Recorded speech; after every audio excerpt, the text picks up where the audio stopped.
Hi friends, YouTube ಚಾನಲ್ಗೆ ಸ್ವಾಗತ. ಆಸೆ ಧಾರಾವಾಹಿಯ ಇವತ್ತಿನ ಸಂಚಿಕೆಯಲ್ಲಿ ಏನಾಗುತ್ತೆ ಅಂತ ನೋಡೋಣ ಬನ್ನಿ.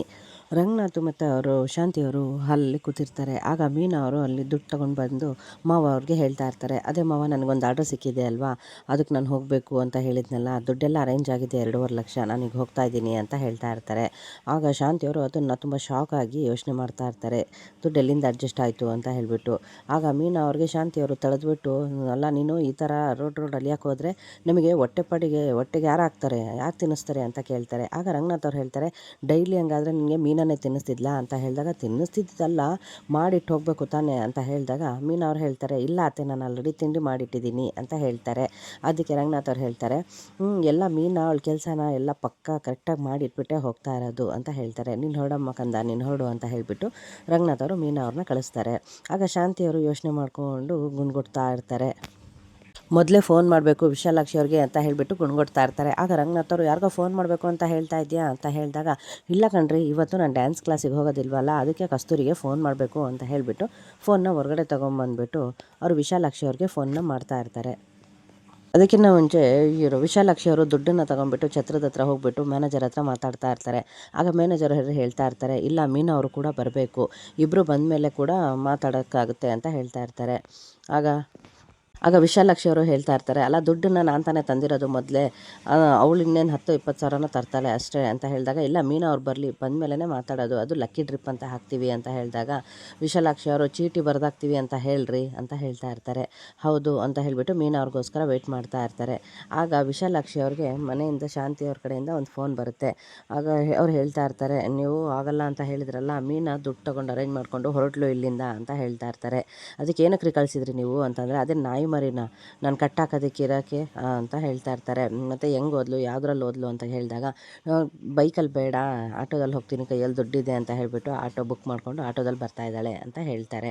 ಅದಕ್ಕೆ ನನ್ನ ಕೆಲಸ ತಿಳಿಸ್ಬೇಕಿತ್ತು, ನಾನು ತಿಳಿಸಿದ್ದೀನಿ ಅಂತ ಹೇಳಿದಾಗ ವಿಶಾಲಾಕ್ಷಿ ಅವರು ಅವರ ಜೊತೆಗಿರ್ತಾರಲ್ಲ ರೌಡಿಗಳು, ಆ ಹುಡುಗರನ್ನ ಹೇಳಿಬಿಟ್ಟು ಮೀನಾ ಹತ್ರ ಇರೋ ದುಡ್ಡನ್ನು, ಆಗ ಆ ಹುಡುಗರು ಮೀನಾ ಬರೋ ದಾರಿನ ಕಾಯ್ಕೊಂಡು ನಿಂತಿರ್ತಾರೆ. ಅಷ್ಟರಲ್ಲಿ ಆಟೋದಲ್ಲಿ ಮೀನಾ ಅವ್ರು ಕೂಡ ಅಲ್ಲಿಗೆ ಬರ್ತಾರೆ. ಮೀನಾ ಅವ್ರು ಬಂದ ತಕ್ಷಣ, ಓ ಬಂದರು ಕಣೋ ಅಂತ ಹೇಳಿಬಿಟ್ಟು ಹೇಳಿದಾಗ ಅವರು ಅಷ್ಟರಲ್ಲಿ ಆಟೋದಲ್ಲಿರೋ ಗ್ಯಾಸ್ ಖಾಲಿ ಆಗಿಬಿಡುತ್ತೆ. ಅದಕ್ಕೆ ಅವರು ಆಟೋದವ್ರು ನಿಲ್ಲಿಸ್ತಾರೆ. ಅಲ್ಲಿ ಮೀನಾ ಅವರು ಇಳಿದ್ಬಿಟ್ಟು, ಇಲ್ಲ ನಾನು ಇಲ್ಲಿಂದ ನಡ್ಕೊಂಡು ಹೋಗ್ತೀನಿ, ಪಕ್ಕದಲ್ಲಿರೋದು ಅಂತ ಹೇಳಿಬಿಟ್ಟು ಆಟೋದವ್ರಿಗೆ ದುಡ್ಡು ಕೊಟ್ಟು ನಡ್ಕೊಂಡು ಹೋಗ್ತಾ ಇರ್ತಾರೆ. ಅಷ್ಟರಲ್ಲಿ ಆ ಹುಡುಗರು ಅದು ಕೈಯಲ್ಲಿರೋ ದುಡ್ಡನ್ನು ಕಿತ್ಕೊಂಡು ಮೀನಾನ ಕೆಳಗಡೆ ಬೀಳಿಸ್ಬಿಟ್ಟು ಹೋಗ್ತಾರೆ. ಆ ರೌಡಿಗಳು ಮೀನಾ ಅವ್ರನ್ನ ತಳ್ತಾರಲ್ಲ, ಆಗ ಮೀನಾ ಅವ್ರ ಕೈಗೆ ಏಟು ಬೀಳುತ್ತೆ. ಅಷ್ಟರಲ್ಲಿ ಅಲ್ಲಿಗೆ ಮೀನಾ ಅವರಿಗೆ ಗೊತ್ತಿರೋ ಅಂಥ ಮೀನಾ ಫ್ರೆಂಡ್ಸ್ ಕೂಡ ಅಲ್ಲಿಗೆ ಬರ್ತಾರೆ. ಅಲ್ಲಿ ಮೀನಾ ಅಲ್ವಾ ಅಂತ ಹೇಳಿಬಿಟ್ಟು ಬಂದು, ಯಾಕೆ ಮೀನಾ ಏನಾಯಿತು ಅಂತ ಕೇಳಿದಾಗ, ನನ್ನ ಕವರ್ನ ಅವ್ರು ಕಿತ್ಕೊಂಡು ಹೋಗ್ತಾ ಇದ್ದಾರೆ, ನಾನು ಅವ್ರನ್ನ ಹಿಡಿಬೇಕು, ಬನ್ನಿ ಅಕ್ಕ ಹೋಗೋಣ ಅಂತ ಹೇಳ್ತಾ ಇರ್ತಾರೆ. ಆಗ ಈಗ ಅವ್ರು ಹೋಗಿಬಿಟ್ಟಿದ್ದಾರೆ, ಇನ್ನೆಲ್ಲಿ ಹಿಡಿಯೋಕ್ಕಾಗುತ್ತೆ, ಬಾ ಕೈಗೆ ತುಂಬ ಏಟಾಗಿದೆ, ಬಾ ಹಾಸ್ಪಿಟ್ಲಿಗೆ ಹೋಗೋಣ ಅಂತ ಹೇಳಿಬಿಟ್ಟು ಅವರಿಬ್ಬರು ಮೀನಾ ಅವ್ರನ್ನ ಹಾಸ್ಪಿಟ್ಲಿಗೆ ಕರ್ಕೊಂಡು ಹೋಗ್ತಾರೆ. ಆಗ ಕೈಗೆ ಡ್ರೆಸ್ಸಿಂಗ್ ಮಾಡಿಸೋಣ ಅಂತ. ಆಗ ಸೂರ್ಯ ಅವ್ರಿಗೆ ಫೋನ್ ಮಾಡಿ ಹೇಳಿದಾಗ ಸೂರ್ಯ ಅವರು ಕೂಡ ಅಲ್ಲಿಗೆ ಓಡಿ ಬರ್ತಾರೆ. ಬಂದುಬಿಟ್ಟು ಮೀನಾ ಎಲ್ಲಿ ಅಂತ ಹೇಳಿಬಿಟ್ಟು ಕೇಳಿದಾಗ, ಇಂಥ ವಾರ್ಡಲ್ಲಿದ್ದಾರೆ ಅಂತ ಹೇಳಿದಾಗ ಅಲ್ಲಿಗೆ ಹೋಗ್ಬಿಟ್ಟು, ಯಾಕೆ ಮೀನಾ ಏನಾಯಿತು ಅಂತ ಹೇಳ್ತಾರೆ. ನಾನೇ ಬಂದು ನಿನಗೆ ಸಾರಿ ಕೇಳಿದ್ದಿದ್ರೆ ಇಷ್ಟೆಲ್ಲ ಆಗ್ತಾನೆ ಇರಲಿಲ್ಲ ಅಂತ ಹೇಳಿಬಿಟ್ಟು ಸೂರ್ಯ ಅವರು ಕೂಡ ಅಳ್ತಾ ಇರ್ತಾರೆ. ಮೀನಾ ಅವರು ಕೂಡ ಹೇಳ್ತಾರೆ, ಯಾಕೆ ರೀ ಸುಮ್ಮನಿರಿ, ಏನೂ ಆಗಿಲ್ಲ ಅಂತ ಹೇಳಿದಾಗ, ಇಲ್ಲ ಅಕಸ್ಮಾತ್ ನಾನೇನಾದರೂ ಸಾರಿ ಕೇಳಿದ್ದಿದ್ರೆ ನಾನೇ ಎಲ್ಲ ಕಡೆ ಕರ್ಕೊಂಡು ಹೋಗ್ಬೋದಾಗಿತ್ತು ನಿನಗೆ ಅಂತ ಹೇಳ್ತಾ ಇರ್ತಾರೆ. ಆಗ ಮೀನಾ ಅವ್ರು ಹೇಳ್ತಾರೆ, ಹಾಗಲ್ಲ ರೀ, ನನಗೆ ಈ ಕಡೆ ಕೆಲಸನೂ ಇಲ್ಲ, ಈ ಕಡೆ ದುಡ್ಡು ಇಲ್ಲ, ಹಂಗಾಗೋಯ್ತಲ್ರಿ ಅಂತ ಹೇಳಿದಾಗ, ನೀನೇನು ಚಿಂತೆ ಮಾಡಬೇಡ, ನಾನಿದ್ದೀನಿ ಅಂತ ಹೇಳ್ತಾ ಇರ್ತಾರೆ. ಅಷ್ಟರಲ್ಲಿ ಅಲ್ಲಿಗೆ ಡಾಕ್ಟ್ರು ಕೂಡ ಬರ್ತಾರೆ. ಬಂದಮೇಲೆ ಸೂರ್ಯ ಅವ್ರು ಕೇಳ್ತಾರೆ, ಏನೂ ತೊಂದರೆ ಇಲ್ವಾ ಅಂತ ಕೇಳಿದಾಗ, ಇಲ್ಲ ಏನೂ ತೊಂದರೆ ಇಲ್ಲ, ಈಗಲೇ ಡಿಸ್ಚಾರ್ಜ್ ಮಾಡ್ಬೋದಾ ಅಂತ ಹೇಳಿಬಿಟ್ಟು ಮೀನಾ ಅವ್ರನ್ನ ಅಲ್ಲಿಂದ ಕಳಿಸ್ತಾರೆ.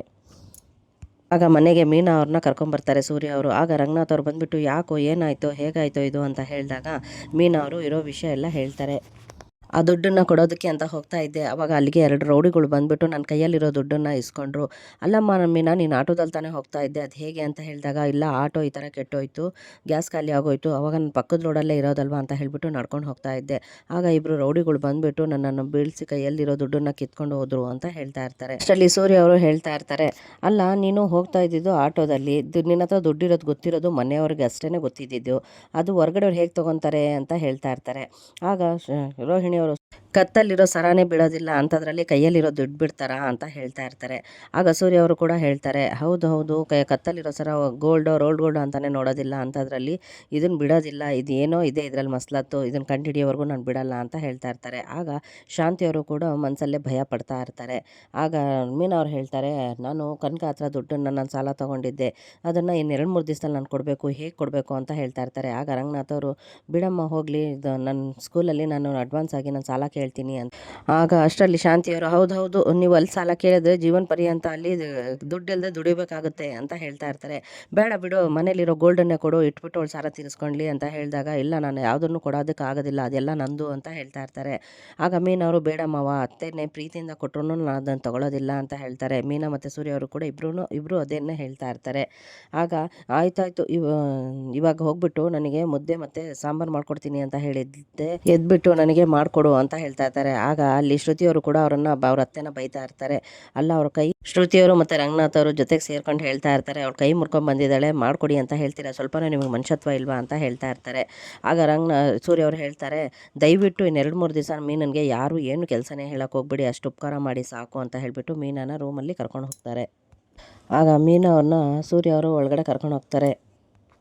ಆಗ ರಂಗನಾಥ್ ಅವರು ಶಾಂತಿಯವ್ರಿಗೆ ಬೈತಾ ಇರ್ತಾರೆ, ಅಲ್ಲ ಕಣೆ, ನಿನಗೆ ಎಷ್ಟು ಹೇಳಿದ್ರು ನಿನಗೆ ಬುದ್ಧಿ ಬರೋದಿಲ್ಲ ಕಣೆ, ನಿನಗೆ ದ್ರಾಬೆ, ಜನಗಳೆಲ್ಲ ನಿನಗೆ ಬೈಬೇಡ ಅಂತ ಹೇಳ್ತಾರೆ, ಆದರೆ ಏನು ಮಾಡೋದು, ನೀನು ಮಾಡೋ ಕೆಲಸ ಹಂಗಿರುತ್ತೆ, ದ್ರಾಬೆ, ಹೋಗು ಅಂತ ಹೇಳಿಬಿಟ್ಟು ರಂಗನಾಥ್ ಅವರು ಬೈದ್ಬಿಟ್ಟು ಒಳಗಡೆ ಹೋಗ್ತಾರೆ. ಆಗ ಶಾಂತಿಯವರು, ಬಿಡಿ, ನನ್ನ ಕೆಲಸ ನನ್ನ ಅಡುಗೆ ನಾನೇ ಮಾಡ್ಕೊಂಡು ಇವಾಗ ತಿನ್ನಬೇಕು ಅಂತ ಹೇಳಿಬಿಟ್ಟು ಶ್ರುತಿ ಅಂತಿರ್ತಾರೆ. ಅಷ್ಟರಲ್ಲಿ ಶ್ರುತಿಯವರು ರವಿಯವ್ರನ್ನ ಕರ್ಕೊಂಡು ಒಳಗಡೆ ಹೋಗ್ತಾರೆ. ಆಗ ಮನೋಜ್ ಅವರು ಕೂಡ ಒಳಗಡೆ ಹೋಗ್ತಾರೆ. ಆಗ ಅಲ್ಲಿ ರೋಹಿಣಿಯವರು ನಿಂತಿರ್ತಾರೆ. ಆಗ ರೋಹಿಣಿಯವ್ರಿಗೆ ಹೇಳಬಾರ್ದು, ರೋಹಿಣಿಯವರು ನಾನು ಮಾಡ್ಕೊಡ್ತೀನಿ ಅಂತ ಹೇಳಕ್ಕೆ ಹೋಗ್ತಾ ಇರ್ತಾರೆ. ಅಷ್ಟರಲ್ಲಿ ಶಾಂತಿಯವರು, ನಾನು ಯಾರ ಸಹಾಯನೂ ನನಗೆ ಬೇಕಾಗಿಲ್ಲ, ನನ್ನ ಅಡುಗೆ ನಾನೇ ಮಾಡ್ಕೊತೀನಿ ಅಂತ ಹೇಳಿಬಿಟ್ಟು ಅವರು ಹೋಗ್ಬಿಡ್ತಾರೆ ಒಳಗೆ. ಆಗ ಸೂರ್ಯ ಅವರು ಒಳಗಡೆ ಹೋಗ್ಬಿಟ್ಟು ಮೀನಾವ್ರನ್ನ ಕಾವು ಕೊಡೋದಕ್ಕೆ ಅಂತ ಹೋಗ್ತಾರೆ. ಆಗ ನೋವಾಗುತ್ತೆ. ನೋವಾದಾಗ ಮೀನಾ ಅವ್ರು ಹೇಳ್ತಾರೆ, ಎಲ್ಲ ರೀ, ನನಗೇನು ನೋವಿಲ್ಲ ರೀ, ಇದೆಲ್ಲ ಏನಕ್ಕೆ ಮಾಡ್ತಾ ಇದ್ದೀರಾ ಅಂತ ಹೇಳಿದಾಗ ಸೂರ್ಯ ಅವರು ಕೂಡ ಅಳ್ತಾ ಇರ್ತಾರೆ. ಅಲ್ಲ, ನನಗೆ ಯಾರೂ ಮರ್ಯಾದೆ ಕೊಡ್ದಂಗೆ, ಯಾರೂ ಮರ್ಯಾದೆ ಕೊಡ್ದಂಗೆ, ಪ್ರೀತಿ ಕೊಡ್ದಂಗೆ ಇರೋ ಅಂಥ ಟೈಮಲ್ಲಿ ನನಗೆ ನೀನು ಬಂದೆ, ನನ್ನ ಜೀವನದಲ್ಲಿ ನೀನು ಬಂದೆ, ನಿನಗೆ ಈ ಥರ ನೋವು ಕೊಟ್ಬಿಟ್ನಲ್ಲ, ಯಾರೋ ನಿನ್ನ ಮೇಲೆ ಕೈ ಮಾಡೋ ಹಾಗಾಗೋಯ್ತಲ್ಲ ಅಂತ ಹೇಳಿಬಿಟ್ಟು ಸೂರ್ಯ ಅವರು ಕೂಡ ಅಳ್ತಾ ಇರ್ತಾರೆ. ಆಗ ಮೀನಾ ಅವರು, ಸುಮ್ಮನಿರಿ, ನೀವೇನಕ್ಕೆ ಬೇಜಾರಾಗ್ತೀರಾ ಅಂತ ಹೇಳ್ತಾರೆ. ಲೋ ಗಂಡ, ಇಷ್ಟೆಲ್ಲ ಕಷ್ಟಪಡ್ತಾ ಇರೋದೇ ನಾನು ನಿನಗೋಸ್ಕರ, ನಿಮ್ಮ ಮುಖದಲ್ಲಿ ಸಂತೋಷನ ನೋಡಬೇಕು ಅಂತಾನೆ ತಾನೇ ಇಷ್ಟೆಲ್ಲ ಕಷ್ಟಪಡ್ತಾ ಇರೋದು ಅಂತ ಹೇಳ್ತಾ ಇರ್ತಾರೆ.